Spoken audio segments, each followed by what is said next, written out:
श्रीरामा, अरे गंगा ही पावन नदी आहे.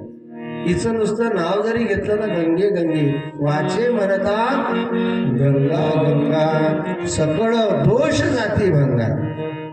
कारण हे रामा लक्ष्मणा, या गंगा नदीच्या तीरावरती योगी मुनी आणि त्या ठिकाणी तपश्चर्या करतात. त्या ठिकाणी आपल्या जे पितर आहेत त्या पितरांचा उद्धार होतो महाराज.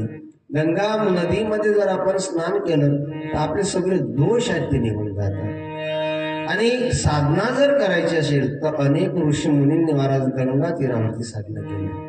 का? कारण गंगा नदी ही शांत आहे, ती आवाज करत नाही. आणि ज्या ठिकाणी आवाज होत नाही ना महाराज, त्या ठिकाणी मन निवांत राहते. मन हे निवांत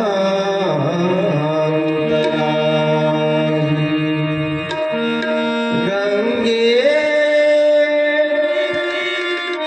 तुझ्या तीराला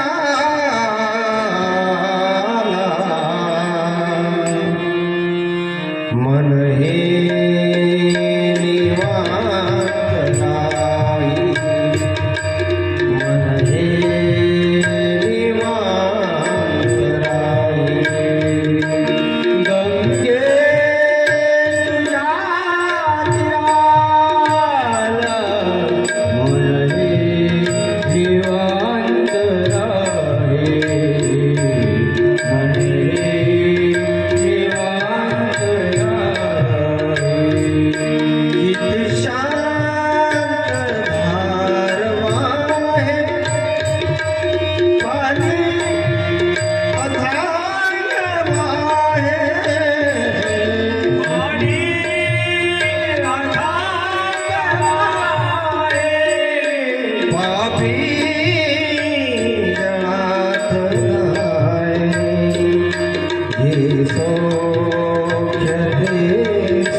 किती